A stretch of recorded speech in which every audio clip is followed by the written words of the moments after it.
This is Nightline. Tonight, Matthew Perry's doctor sentenced after the tragic death of the beloved Friends star. I'm Chandler. I make jokes when I'm uncomfortable.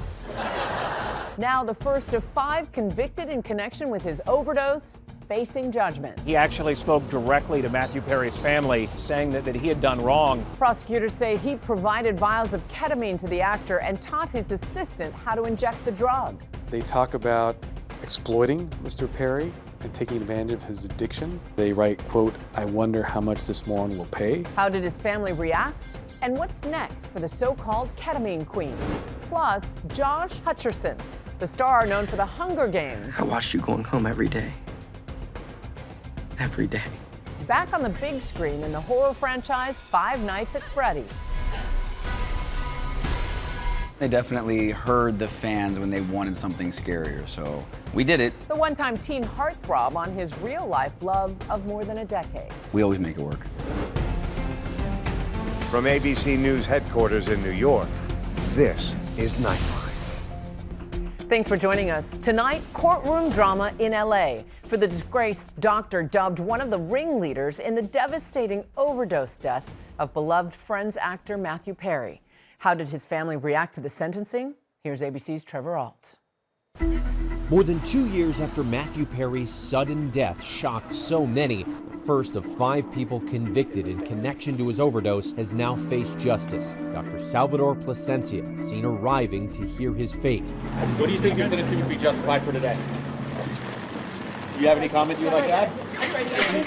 Perry's mother and stepfather walking hand in hand to face Plasencia, the judge issuing a 30-month sentence in federal prison for 4 counts of distribution of ketamine, plus fines and 2 years of supervised release.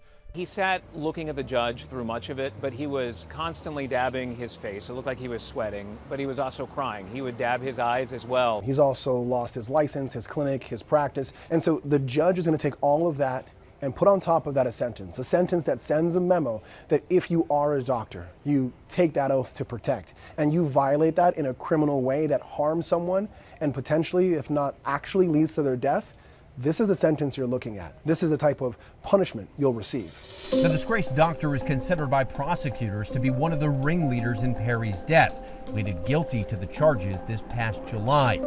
Among the damning evidence, investigators uncovered shocking text messages from Plasencia. They write, quote, "I wonder how much this moron will pay." Often we don't hear a defendant wanting to speak at their sentencing, and he did want to say something, and he actually spoke directly to Matthew Perry's family. He took responsibility for this, saying that he had done wrong and that he knew he did wrong. Overnight, Perry's family releasing victim impact statements. His mother, Suzanne Morrison, and his stepfather, Dateline correspondent Keith Morrison, calling the defendants greedy jackals, saying Plasencia is among the most culpable of all, writing, quote, "No one alive and in touch with the world at all could have been unaware of Matthew's struggles, but this doctor conspired to break his most important vows." He sat listening to all of these victim impact statements as family members got up.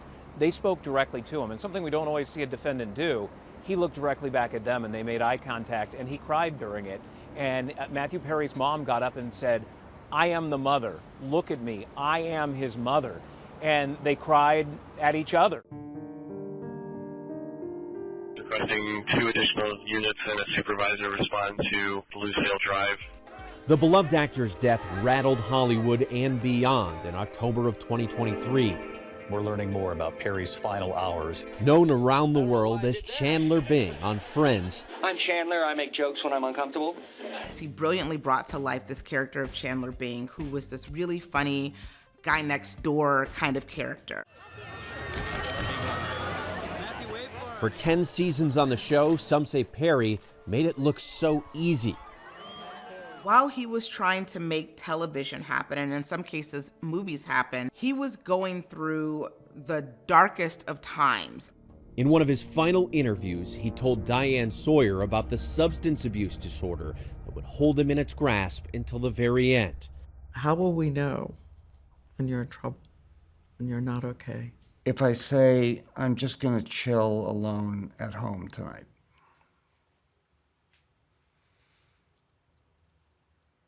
And part 2, the other thing, is if I ever say I'm cured. struggling with drugs, alcohol, and ultimately, ketamine, a powerful drug sometimes legally prescribed for mental health treatments. Matthew Perry sought treatment for depression and anxiety and went to a local clinic where he became addicted to intravenous ketamine. When clinic doctors refused to increase his dosage, he turned to unscrupulous doctors who saw Perry as a way to make quick money. His demise ultimately exposed an elaborate web of death. Doctors and dealers allegedly distributing at least 70 vials of ketamine, which prosecutors say cost Perry more than $60,000 in the final month of his life. We charged 5 defendants in this matter. These defendants took advantage of Mr. Perry's addiction issues to enrich themselves. The defendants also include Dr. Mark Chavez from San Diego. Do you have any remorse about what's been going on? Kenneth Iwamasa, Perry's live-in personal assistant, and Eric Fleming, a former movie producer turned drug middleman. All 3 were the first to plead guilty in the case. At least 3 of the 5 co-defendants very early on decided to participate in the investigation and lend their information to prosecutors in terms of going after others in this case. The alleged ringleaders were Dr. Plasencia, who worked out of a strip mall urgent care in upscale Calabasas, and Jasveen Sangha, whose customers allegedly dubbed her the ketamine queen. Sangha posted photos on social media depicting her high-end lifestyle. My colleague Matt Gutman spoke with U.S. Attorney Martine Estrada last year. Do you know why she was given the name ketamine queen? One can infer based on the fact that she sold 50 vials in 2 weeks to Mr. Perry, very large amount, and that when we searched her residence, we found 80 vials of ketamine, in addition to methamphetamine, cocaine, and other drugs as well. Plasencia was introduced to Matthew Perry in September of 2023, about a month before the actor's death, through a patient who told him Perry was a high-profile person who could pay thousands in cash for ketamine treatment. The facts are that he bought vials at $12, resold them to Matthew Perry at $2,000, that he taught an assistant how to administer this ketamine illegally, that there's a flurry of text messages where he's going back and forth talking with an associate saying, how much money can we get out of him, treating Matthew Perry like their own ATM. According to his plea agreement, the last time Plasencia administered ketamine to Perry was October 12th, when Perry's blood pressure spiked and caused him to freeze. Still, Plasencia says he left additional vials at the house for Iwamasa to administer. Prosecutors say Plasencia did not provide the lethal dose of ketamine that killed Perry on October 28, 2023, but he did provide the syringe that was used. Attorneys for Plasencia released a statement saying he accepts the sentence with humility and deep remorse, adding the mistakes he made over the 13 days during which he treated Mr. Perry will stay with him forever. Plasencia opting to be remanded straight into custody today. He stood up, took off his belt, put his hands behind his back, and they put him into handcuffs right then and carried him out. His mom was audibly sobbing through all of this. Morrison speaking after court, reacting to the sentence. Look, it's a tragic story, and, sometimes apparently nice guys do bad things, and the legal system has to take account of it. The fatal dose was provided by Sangha, the so-called ketamine queen, and Fleming. Sangha was the last of the defendants to plead guilty this past September. Her lawyer, Mark Garagos, maintains she never met Perry, but accepts responsibility. She feels horrible, and she's felt horrible since day one. Sangha faces the highest maximum sentence, with a potential for 65 years, and is scheduled to be sentenced next year. Much like a chessboard, all eyes are going to be on the queen, the ketamine queen, as to what her prison sentence will be, the person who ultimately gave that deadly dose to Matthew Perry. Our thanks to Trevor. For much more on this story, watch Impact by Nightline's episode, What Happened to Matthew Perry, now streaming on Disney Plus and Hulu. And now a look ahead at tomorrow's show. We sit down with former members of the NXIVM sex cult. Dark details revealed in explosive new interviews. I had to say, Master, would you brand me? It would be an honor.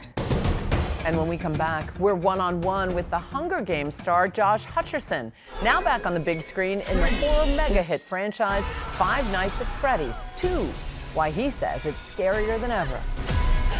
After the break. Showtime! Welcome back. You know, Josh Hutcherson starred in The Hunger Games and then broke big screen records with the horror film Five Nights at Freddy's, which became an instant pop culture phenomenon with the kids. Freddy's is back with a sequel, and Hutcherson says it's scarier than the first. He sat down with ABC's Rhiannon Alley. Maybe I could go see my friends.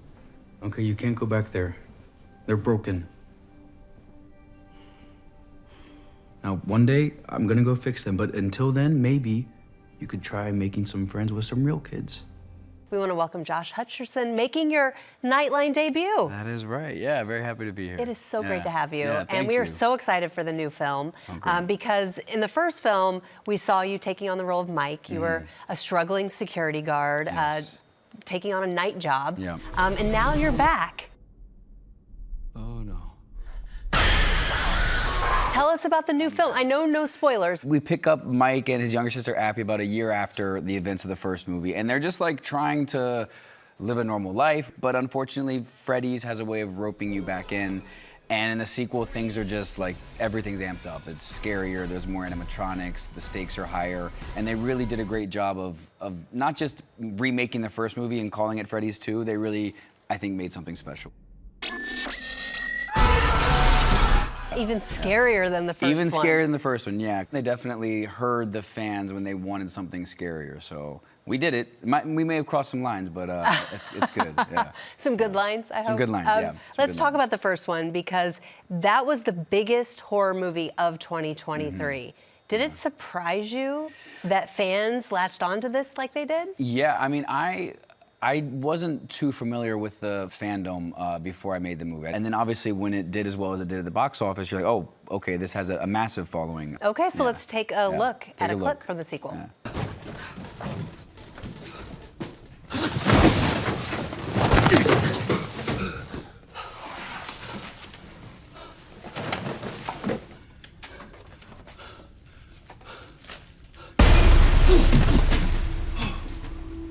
Why, Mike? Why? Why would you go back in there? I don't understand. You'll find out. There's a very good reason. Okay. There's a good. You said more animatronics. More animatronics. And the interesting thing is, we both have so much nostalgia for those animatronics. We grew up going to places, you know, with the big shows and the ball pits and the birthday parties and everything. But they're really scary in this movie. They're creepy. Yeah, I mean, the Freddy's version of this world is the most twisted, dark, creepy version for sure. But it is interesting because they do this whole space of the animatronics, pizzeria. It evokes so many like nostalgic memories that many of us have. So to take that and flip it on its head in a very dark way is fun. Yeah, absolutely. Okay, we have to talk about Hunger Games. It's been 10 years. It's been 10 years. Since you portrayed PETA, one of the main characters, of course, in the Hunger Games. I watched you going home every day. Every day. Can you believe it's been 10 years? Nope. I mean, it's mind-blowing. And now anytime I run into anybody from the team, whether it's Jen or Liam, Woody, Francis, it feels like no time has passed at all. It's just instantly falling back into our same nonsense that we were doing 10 years ago. And which role do you get recognized for the most? You've been in so many films throughout your career. I think still probably The Hunger Games is the one that people recognize me from the most. I do have a lot of people that come up to me and tell me that I cause a lot of childhood trauma with Bridge of Terabithia. Because that was one that many people thought they were going into like just a cute, nice little movie, and then there's a big twist, and it's absolutely soul-crushing. I'm not scared of any dark master, and those are my dad's keys.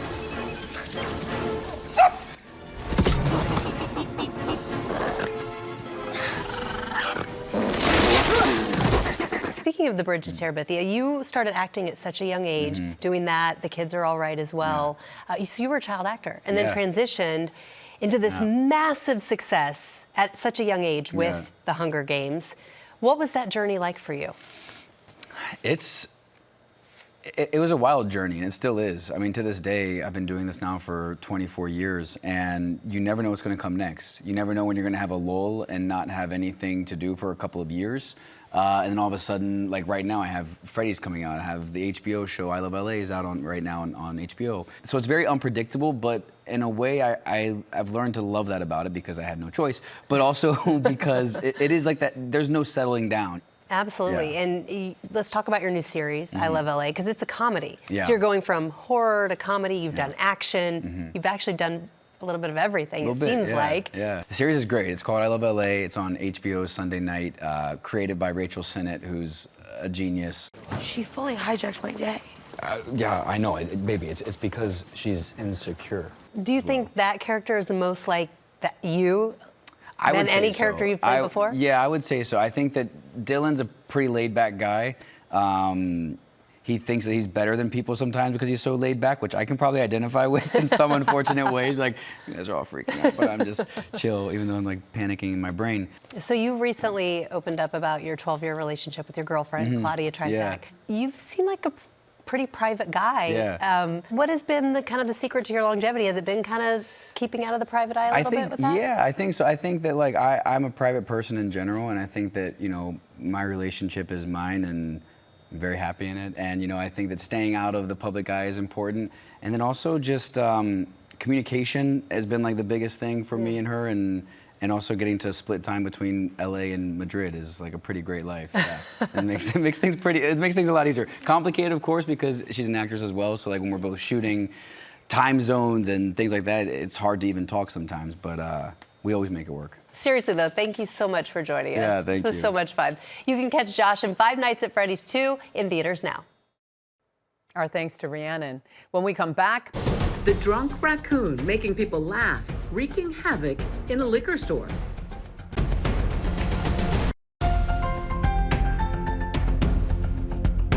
And finally, a story that's putting a lot of smiles on faces. It's tonight's Nightline. There's a Virginia raccoon making a lot of headlines after getting caught being overserved in Ashland, Virginia. A liquor store surveillance video shows the raccoon rummaging through the store, breaking bottles, even being found passed out in the store's bathroom. Animal control letting the raccoon sleep it off before releasing it into the wild. And that's Nightline for tonight. You can watch all of our full episodes on Disney Plus and Hulu. We'll see you right back here, same time tomorrow. Thanks for staying up with us. Good night, America.